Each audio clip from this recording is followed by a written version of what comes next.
Olá, tudo bem? Bem-vindo ao nosso canal. Se você gostar desse vídeo, curta e compartilhe. Quero conversar com você a respeito de uma declaração infeliz que foi dada pelo presidente da República, falando sobre a questão da guerra em Israel contra o Hamas. O presidente comparou Israel e os seus ataques como os ataques de Hitler contra justamente o povo de Israel, contra os judeus. Essa comparação ela é imprópria, porque na realidade não há como comparar uma tragédia, uma maldade tão grande que Hitler construiu e fez não somente contra os judeus, mas principalmente contra eles na Segunda Guerra Mundial.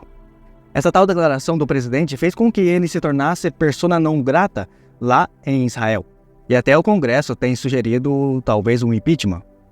Agora, indo aos fatos, por que seria indevido essa comparação? Bom, primeiro, a Alemanha nazista ela sistematizou de forma organizada um meio para matar judeus.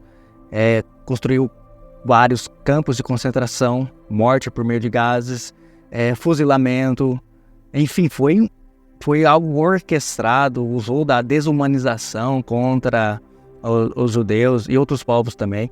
Mas o que está acontecendo em Israel, primeiro, Israel foi atacado.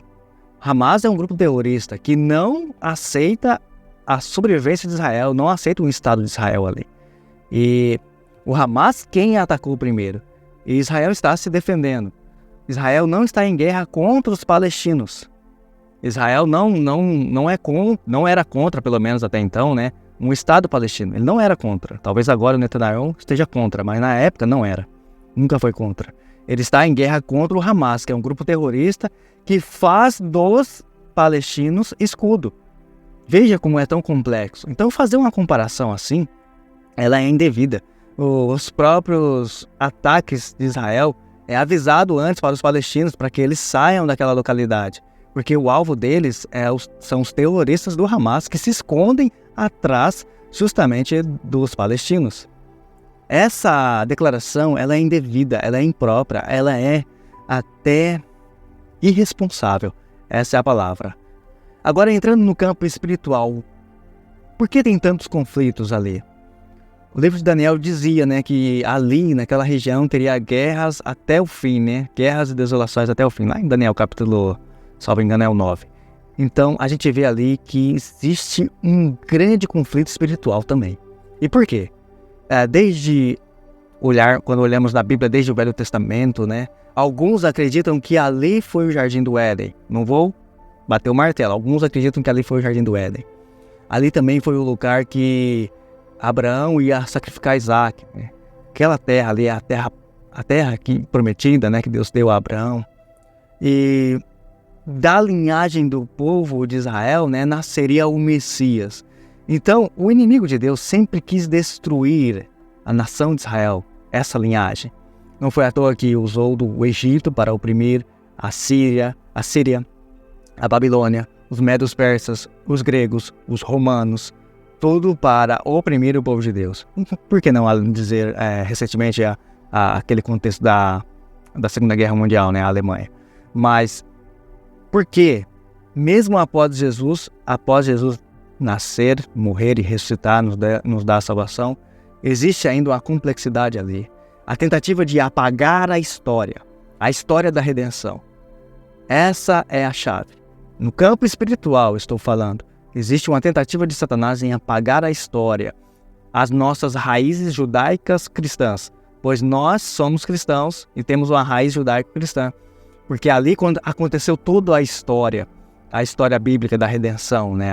Os pontos principais estão naquela região. Então, por isso existe um conflito espiritual. A gente vê Satanás atacando no Ocidente de uma maneira muito sutil, mas também explícita, na verdade, né? Qual é o ataque? O ataque se dá em desconstruir as nossas bases judaicos cristãs. As nossas bases, família, os mandamentos de Deus, o sábado.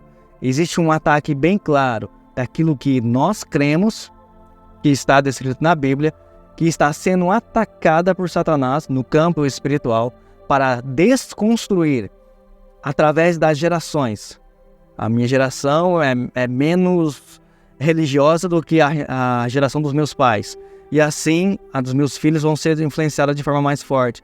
E assim, com o passar dos anos, ele quer desconstruir e apagar da mente, do imaginário das pessoas, a redenção, a salvação que foi dada a elas. Tudo isso com o intuito de ter mais pessoas fora do céu e mais pessoas sendo lançadas no lago de fogo junto com ele, lá após o milênio. Essa é a intenção.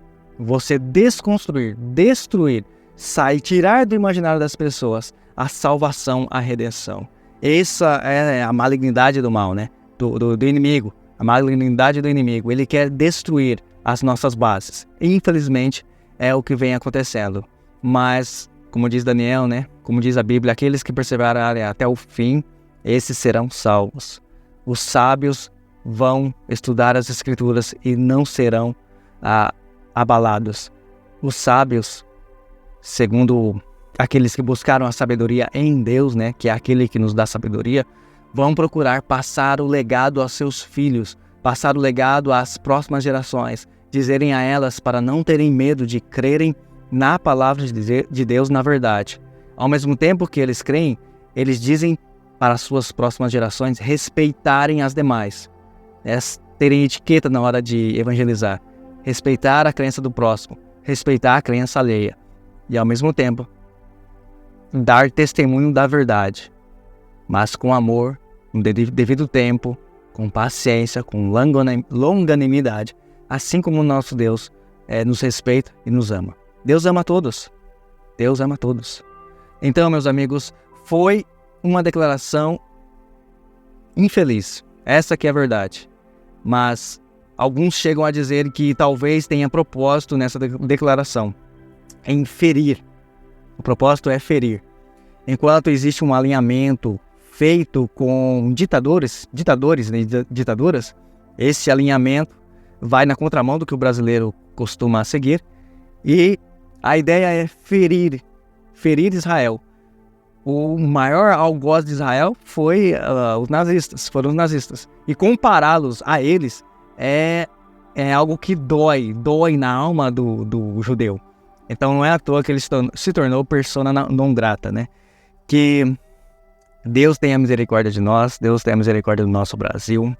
Não estou aqui querendo falar para você que político A, político B é bom, essa não é a minha intenção, mas apenas trazer os fatos, especialmente a respeito dessa comparação indevida e também do campo espiritual, que eu acredito que é o mais importante também, né? A geopolítica não consegue dar todas as explicações que precisamos, porém, no campo espiritual, a gente vê que existe algo mais amplo acontecendo naquela região. Um forte abraço para você, fique na paz do nosso Senhor Jesus Cristo.